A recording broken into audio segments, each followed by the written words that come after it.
오늘 새벽에 함께 하신 성도님들을 하나님께서 축복하시기를 원합니다. 자, 오늘 우리 다 같이 매일 드리는 기도를 하나님 앞에 올림으로써 10월 26일 새벽 기도회를 시작하도록 하겠습니다. 사랑의 하나님, 연약한 저희를 하나님의 자녀 삼아 주시고 새롭게 거듭날 수 있는 하루의 삶을 허락하여 주시니 감사드립니다. 주님과의 만남이 더욱 깊어지게 하시고 저희에게 주신 성도의 사명을 잘 감당하게 하여 주옵소서. 삶의 목적을 잃어버린 이들에게 새 힘을 주시고 굶주리고 고통받는 연약한 이들을 기억하여 주옵소서. 갈등과 분쟁 가운데 하나님의 정의와 공의로 하나 되게 하시며 위기 속의 한국교회가 말씀과 기도로 회복되게 하옵소서. 교회와 가정에서 믿음의 대가 잘 이어지게 하시고 성령님의 인도하심에 따라 저희 교회 신앙 지도 원칙인 경건한 복음주의 신앙의 육성, 성서적 생활윤리의 훈련, 교회 연합정신의 구현, 세상에서 하나님 공의의 실현에 힘쓰게 하옵소서. 모든 교육자들이 성령님으로 충만하게 하시고 모든 성도들이 하나님의 말씀을 따라 행하며 살아가게 하옵소서. 예수님의 이름으로 기도드립니다. 아멘. 찬송가 363장 찬송을 부르겠습니다.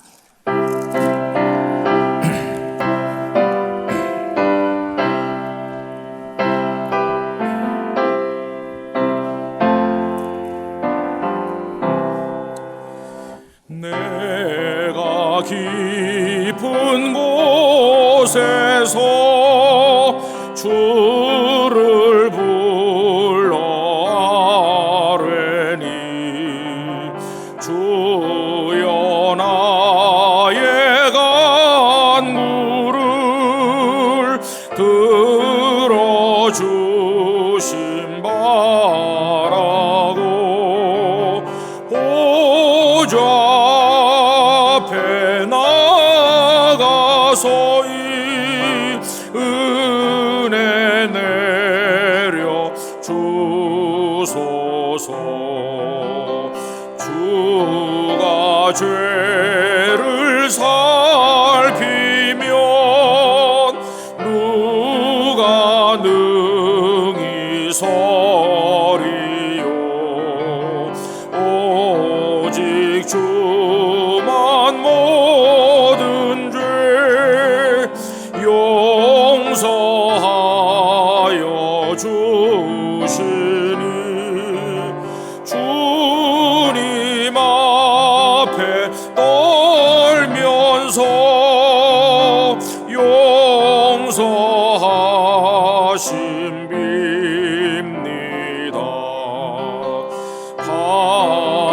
파수꾼이 새벽을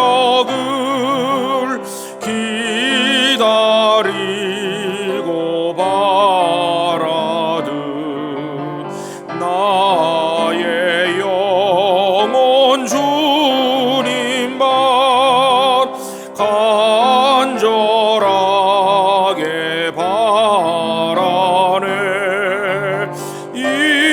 이스라엘 백성아 주를 바라보아라. 주의 크신 은혜와 그의 능력 바라라.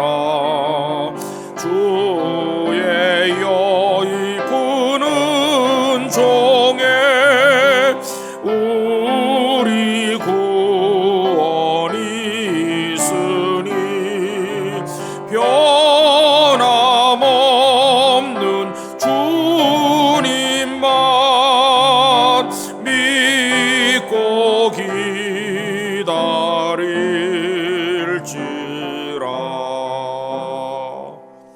아멘.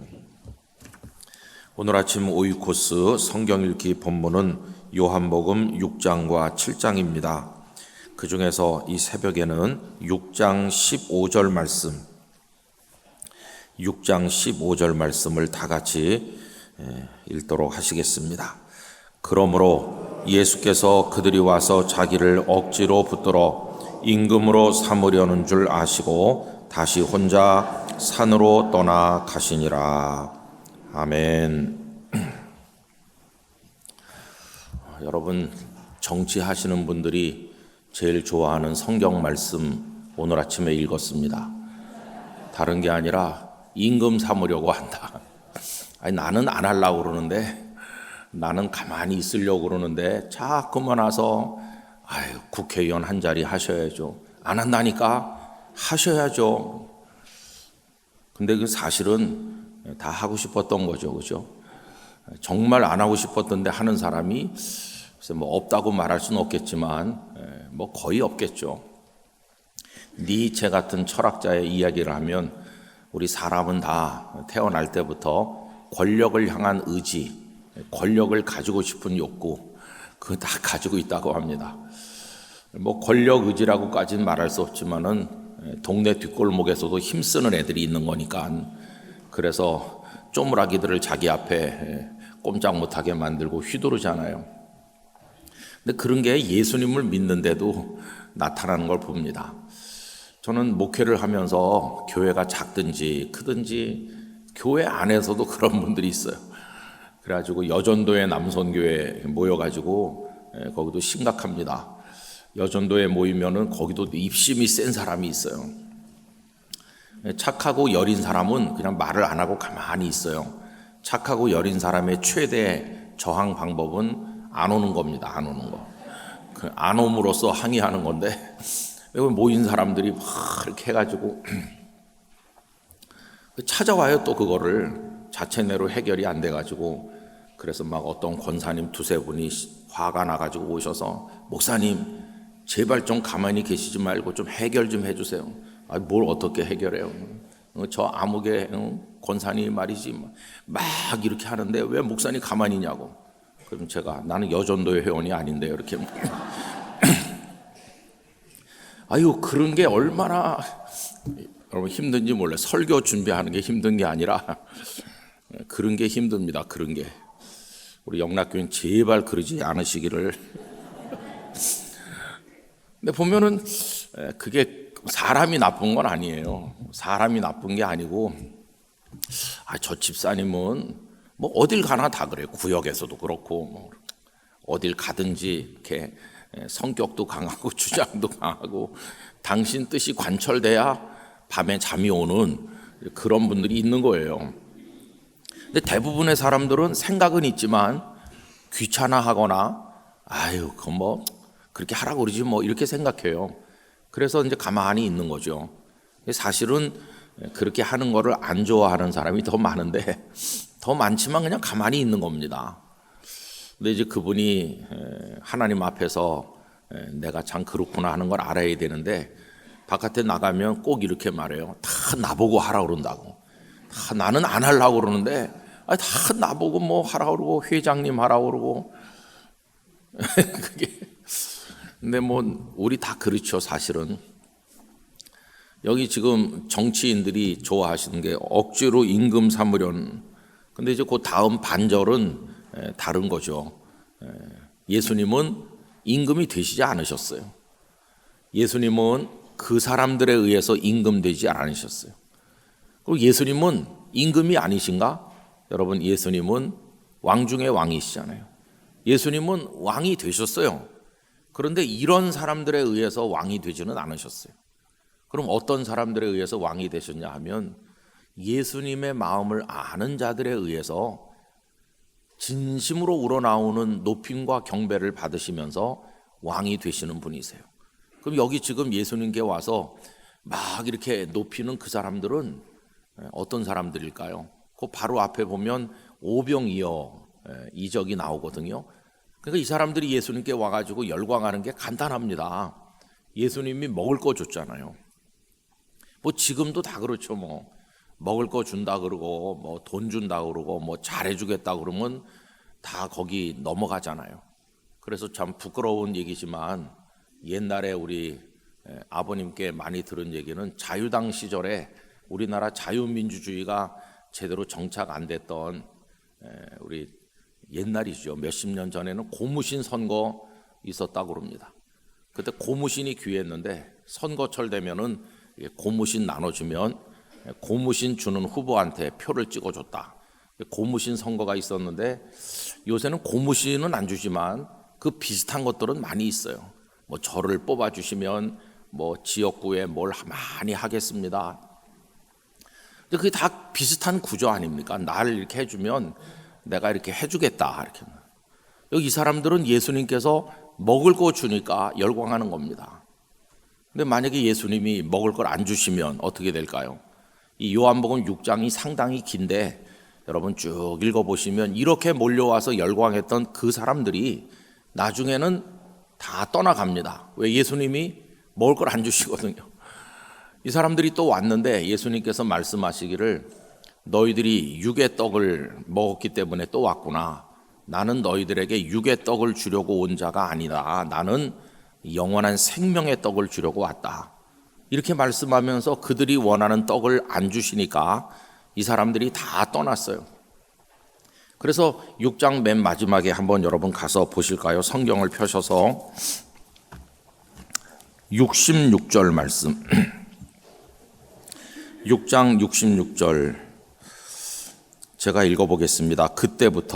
그때부터는 예수님께서 그들이 원하는 그런 떡을 주지 않으시고 나는 생명의 떡이다 이런 말씀을 하시고 난 그때를 말해요. 그때부터 사람들이 어떻게 했나 보세요. 그의 제자 중에서 소위 나 저 예수님을 따라다닙니다 하고 하던 그 많은 사람 중에서 많은 사람이 어떻게 했죠? 다 갔습니다. 다 떠나가고 다시 예수님과 함께 다니지 아니하더라. 이 사람들은 떡 때문에 온 사람들인데 떡 안 주시니까 다 갔어요. 이제 그들이 간 다음에 67절 예수께서 12 제자에게 이르시되 너희도 나를 버리고 가겠느냐 이렇게 물어보시잖아요. 너희도 가려느냐. 68절 다 같이 읽겠습니다. 시몬 베드로가 대답하되 주여 영생의 말씀이 주께 있사오니 우리가 누구에게로 가오리까. 69절 우리가 주는 하나님의 거룩하신 자이신 줄 믿고 알았사옵나이다. 이 베드로의 고백이 참 훌륭해요. 저 사람들은 다 갔지만 주님 우리는 절대로 안 갑니다. 왜냐하면 주님께는 영생의 말씀이 있지 않습니까? 위장을 채우는 음식 그게 아니라 영원한 생명의 말씀이 주님께 있기 때문에 우리는 안 갑니다. 그러면서 69절 우리가 주는 하나님의 거룩하신 자이신 줄 믿고 알았사옵나이다. 이렇게 훌륭한 고백을 해요. 그 다음에가 또 읽어봐야 되는데 70절 예수께서 대답하시되 내가 너희 12를 택하지 아니하였느냐. 그러나 너희 중에 한 사람은 마귀니라 하시니 이 말씀은 가룟 시몬의 아들 유다를 가리키십니다. 그는 12 중에 하나로 예수를 팔자러라 이렇게 나오죠. 여러분 이 유다는 나중에 어떻게 됐나요? 우리가 주일날에도 생각했지만 유다는 은 30을 받고 예수님을 팔아넘겼잖아요. 그러니까 유다는 영원한 생명 때문에 예수님을 따른 자가 아니라 뭔가를 원하고 있는 거예요. 여기 떠나간 사람들은 떡을 원하다 안 주시니까 간 것이고 유다는 예수님을 통해서 은 30을 챙겼던 사람인데 그러니까 영원한 생명의 주님으로 받지 아니하고 어떤 자기 다른 욕심으로 이렇게 하면은 예수님의 진정한 제자가 될 수 없다 하는 것을 우리가 알 수 있습니다. 자, 그럼 이제 다시 오늘 본문으로 돌아와서 15절로 가시면 무리들이 와서 예수님을 억지로 붙들어 임금으로 삼으려는 것을 예수님 다 알고 계세요. 임금 되기 참 쉽구나. 이 사람들이 해달라는 것만 해주면 나는 임금이 된다. 근데 그들의 임금이 되지 않으셨다고 그랬죠. 예수님은 어떤 이들의 임금이 되시냐 하면은 베드로처럼 믿고 고백하는 사람, 영생의 말씀이 주님께 계시니 우린 주님 절대로 떠나지 않습니다. 하나님의 거룩하신 자가 되신다는 걸 우리가 믿고 알고 있습니다. 이렇게 주님을 진심으로 제대로 믿고 높이는 그런 사람들의 임금이 되시는 거예요. 여러분, 주님이 우리들의 임금이신 줄 믿습니다. 그러려면 떠나가는 이 사람들 같은 생각을 하면 안 되고 우린 진심으로 주님을 제대로 믿는 자가 돼야 되는 것이죠. 근데 이제 우리가 주목하려고 하는 말씀은 15절 후반부입니다. 그걸 다 아신 예수님은 어떻게 하셨죠? 다시 혼자 산으로 떠나가시니라. 여러분, 여기 혼자라고 하는 단어에 우리가 마음을 좀 둘 필요가 있어요. 그 바로 앞에까지만 해도 많은 사람이 왔어요. 그 오병이어 때 남자만 5천 명이라고 그랬으니까 많은 사람이 온 겁니다. 근데 예수님은 혼자 계시길 원했어요. 그래서 사람들이 없는 그 산으로 올라가신 거죠. 홀로 계시면서 다른 복음서에 의하면 주님은 기도하셨습니다. 기도하시러 산으로 가셨다. 그때 그 기도는 어떤 기도겠습니까? 우리들은 주로 이런 기도를 드리죠. 만약에 우리라면 오늘은 남자만 5천 명이 왔습니다. 내일은 5만 명 오게 해주세요. 우린 그런 기도를 했을 거예요. 근데 예수님은 그게 아니에요. 홀로 계시면서 내가 왜 이 땅에 왔는지, 내가 저들의 인기, 저들의 박수 이런 것 때문에 온 게 아니라 저들을 구원하기 위해서 왔다. 나는 저들에게 육의 떡을 주러 온 것이 아니라 영원한 생명을 주러 왔다. 성부께 생명을 구하는 진정한 하나님 나라 백성들이 많아지게 해달라고 하고, 그걸 이루시는 절정은 그들에게 박수를 받으시는 게 아니라 십자가에서 죽으시는 거니까 그 메시아 고난의 길을 끝까지 갈 수 있도록 그런 기도를 드리시지 않았겠어요? 그리고 나서 이제 그 밑에 보시면 작은 이적이 하나 나와 있는데, 짧게 언급된 바다를 잔잔케 하시는 일이 16절부터 21절까지 나오죠. 바다를 잔잔케 하신 이 사건이 요한복음에는 조금 간단하게 기록되어 있는데 다른 복음서에 보면 그게 조금 더 설명이 붙어 있습니다. 12강주리를 거두시기 전에 다른 복음서에 보면 예수님은 제자들을 먼저 배를 타고 가게 하세요. 여기 이 사람들을 해산시키는 거 그건 내가 할 테니까 너희들은 먼저 가라, 먼저. 그래서 그 제자들이 먼저 배를 타고 출발합니다.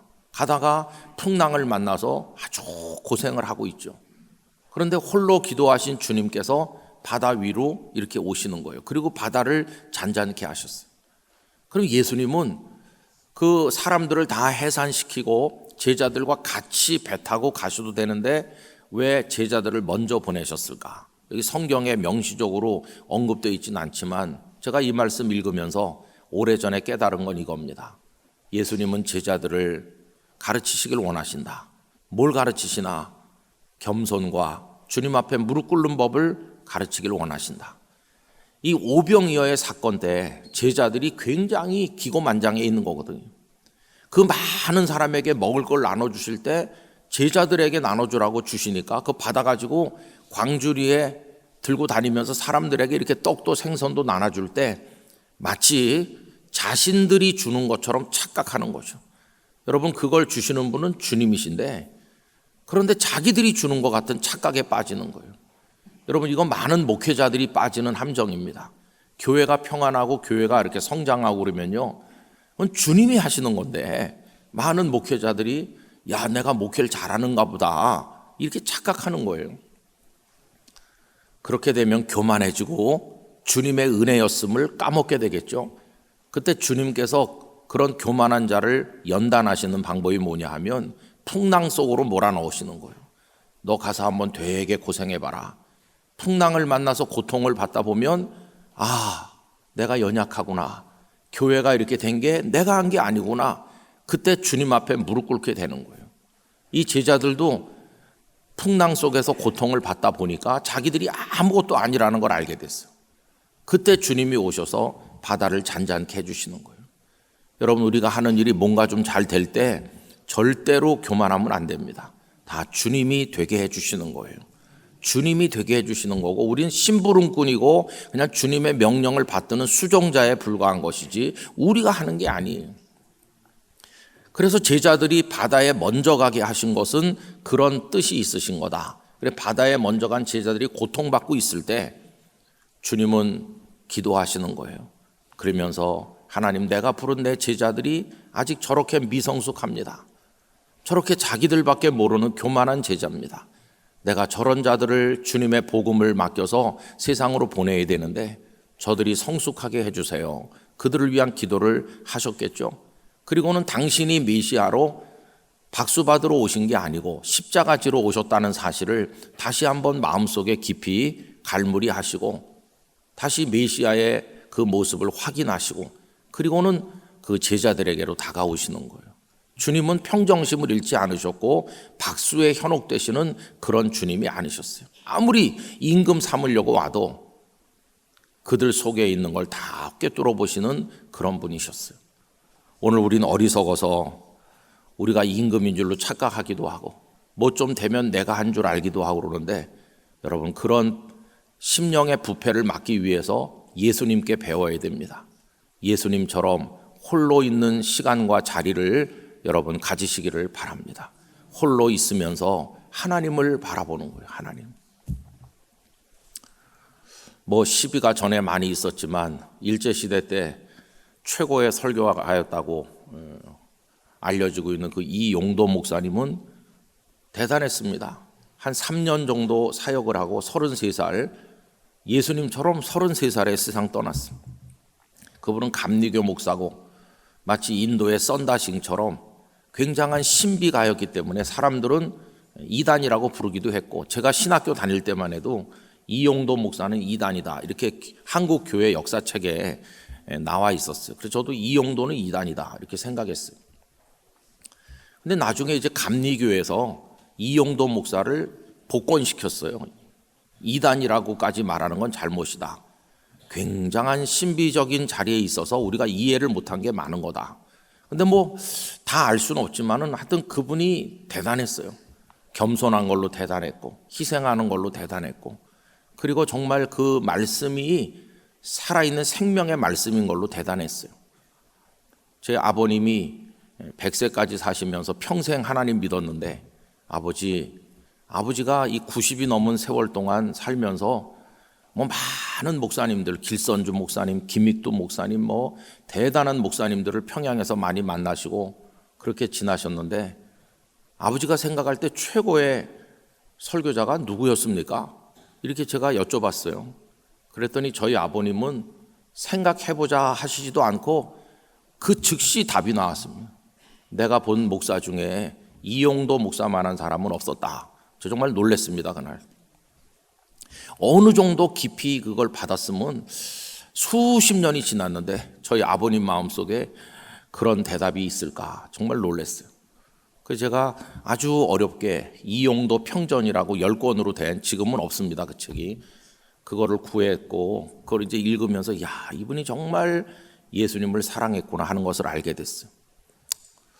여러분 그 김좌진 장군이라고 만주에서 독립운동하다가 돌아가신 유명한 분이 계신데 이제 그분의 후손이 그 나중에 김두한 드라마에도 나왔던 근데 그 가족들이 먹을 게 없어서 쫄쫄 굶을 때 그들에게 은밀하게 먹거리를 공급했던 분이 이용도 목사님이고 또 신학적인 방향이 다른데도 송택은 목사님이 미국에 간다고 하니까 다 자기 옷 줄여가지고 입혀주고 자기 집 팔아가지고 미국 유학자금 주고 그랬던 분이 이용도 목사님이세요. 그 송 목사님은 한경직 목사님과 함께 일제시대 때 우리 한국을 대표하는 지성을 갖춘 목사님이셨는데 나중에 인민군에게 납북돼 가셨죠. 그 이용도 목사님의 그 영성이 정말 대단해요. 그분이 늘 했던 게 이렇게 홀로 기도하는 거였고 그분이 기도한다 그러면은 또 집회를 인도한다 그러면 거기 인산인해를 그 목사님이 산에서 기도하는 줄 알면 막 수천 명이 그 산에 올라와서 바닥에 나무 뿌리 붙들고 기도하고 그랬다고 그래요. 근데 그분은 이 말씀을 굉장히 사랑했고 홀로 산에 가서 기도한다. 이거를 아주 사랑해서 그렇게 하려고 많이 노력하셨다고 그래요. 그래서 한 200명 앉는 그 당시로선 큰 예배당이겠죠. 200명 앉는 예배당에 1000명이 들어오고 그랬다고 그래요. 얼마나 많은 사람들이 밀려 들어오는지. 그리고 그분은 나중에 통성 기도하고 눈 떠보면 언제 갔는지 벌써 가버리고 없고 강사가 오는데 언제 왔는지 역에 마중 나간 사람들이 알아보질 못할 정도로 아주 남노하게 있고 벌써 강단에 올라와서 엎드려 있고 그랬다고 그래요. 여러분, 여기 이 말씀, 홀로 기도하러 산에 가신 예수님, 우리가 그걸 배워야 됩니다. 배워서 내가 자식도 잘 키우고 내가 오늘까지 이렇게 왔는데 다 주님이 하신 거다. 주님만이 영광 받으셔야 됩니다. 우리 영락교회, 정말 한국에서 영락교회 모르는 사람이 없어요. 우리 영락교회 성도들은 주님처럼 혼자 엎드려 기도하는 법을 배워야 됩니다. 우리 교회는 끝까지 겸손한 교회가 되기를 원합니다. 저는 정말 우리 영락교회가 하나님 앞에 겸손한 교회가 되기를 원합니다. 주님이 왜 혼자 산에 가셨나? 오늘 아침에 나누는 주제인데 그걸 생각하시면서 우리 모두 주님 앞에 엎드릴 때 주님은 그런 사람들의 임금이 되시는 거예요. 그런 사람들의 임금. 그러면 주님이 우리의 임금님이 되시는 줄로 믿습니다. 그분을 높이면서 주님 안에 우리 성도들이 그렇게 살아가시기를 간절히 축복합니다. 내일 10월 27일 광화문 그 예배를 한다고 하는데 어떻게 해야 되는 거지? 이렇게 굉장히 모호하시죠. 근데 이제 그 유튜브 같은 데 보면 10월 27일 뭐 연합 예배 하면은 광고가 많이 나옵니다. 그래서 점점 많은 곳을 집회 허가를 받아서 굉장히 넓은 곳에서 이제 하게 돼요. 그러니까 거기까지 가까이 광화문 시청학까지 가시려고 그러면 못 갑니다. 너무 많은 사람이. 그러니까 그저 아무 데서나 그저 스크린 있는 데서 하시면 되고, 차 타고 가실 생각을 하면 절대 다 끝날 때까지도 못 갑니다. 그러니까 그냥 영락교회에서부터 천천히 이렇게 걸어서 스크린 있네, 그럼 거기 가시면 되는 거예요. 그렇게 하시고 그냥 조용하게 마음의 눈물을 주님께 드리고 이렇게 오시면 되고, 절대로 서두르거나 이렇게 넘어지거나 그러면 큰일이거든요. 그런 일 없이 평안하게 이렇게 하나님 앞에 기도하는, 그렇게 하면 됩니다. 우리 교회는 찬양 예배까지 다 드립니다. 다 드리고 3부까지는 또 제가 설교도 하고, 그리고 이제 그 다음에 우리 부목사님이 설교하시고 다 정상적으로 다 합니다. 그러니까 이렇게 하시면 되고요. 하여튼 하나님께서 우리를 긍휼히 여겨주시기를 간절히 바랄 뿐입니다. 다 같이 기도하겠습니다.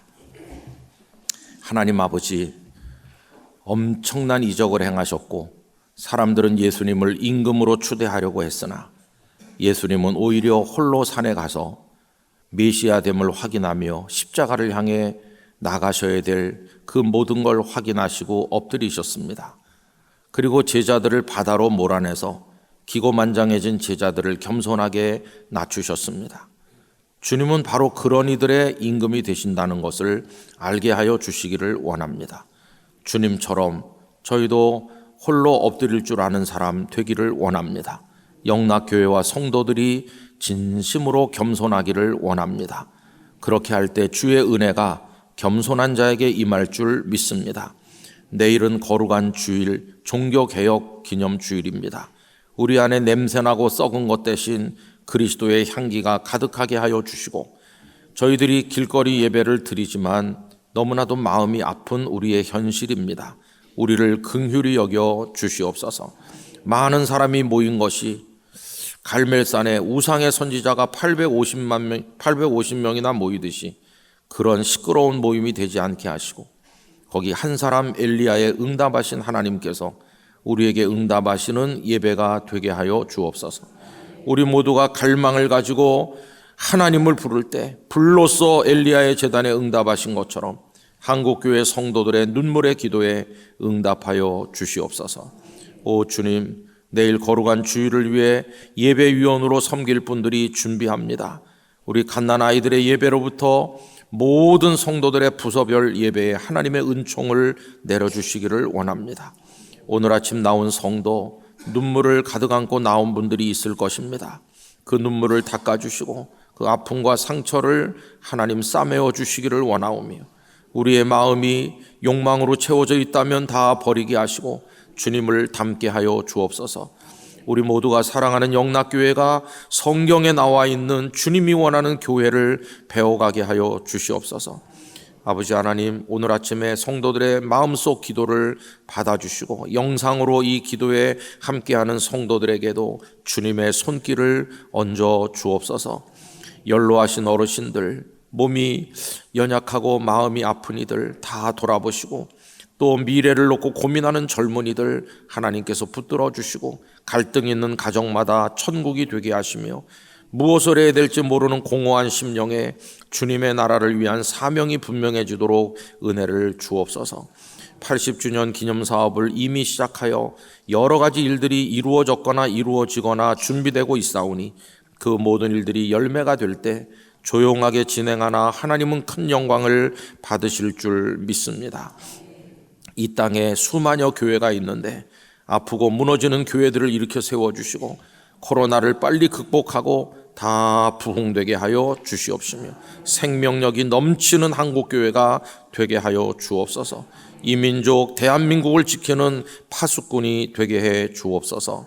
주 예수님의 이름으로 기도하옵나이다. 아멘. 오늘 나눈 말씀으로 기도하시고 또 오늘 기도 제목 교회 소그룹 모임을 통해 성도들이 서로를 위해 기도하고 건강한 성장을 이루도록 모든 부서들마다 주일을 잘 준비할 수 있도록 또한 말씀을 준비하시는 목회자들 위해서 여러분 기도해 주시길 바랍니다. 다 같이 기도하겠습니다. 거룩하신 아버지 하나님, 오늘 아침에 저희들을 일깨워 하나님의 거룩한 전으로 인도해 주심을 감사드립니다.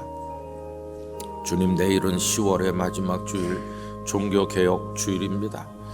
다른 사람을 향해 개혁하라 말하기 전에 저희 자신이 먼저 말씀을 따라 올바르게 설 수 있도록 은혜를 주시기를 원합니다.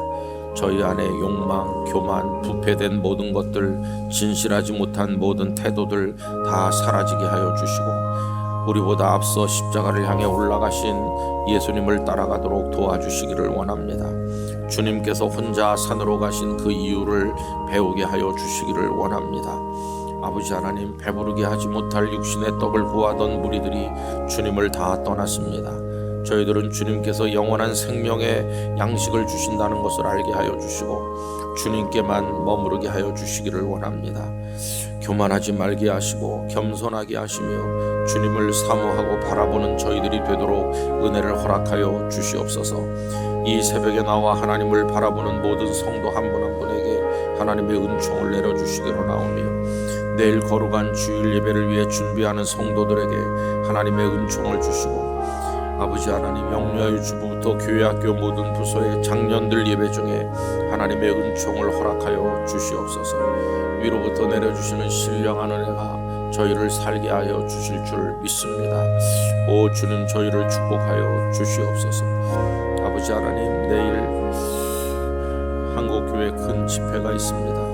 아버지 하나님이여, 모두가 다 고요하게 하나님 앞에 나갈 수 있게 하여 주시고 주여 우리에게 응답하시는 하나님의 불을 보게 하여 주시기를 간절히 기도드립니다. 엘리야의 제단에 응답하신 주께서 저희의 기도에 응답하여 주시옵소서. 하나님 함께하여 주시옵소서.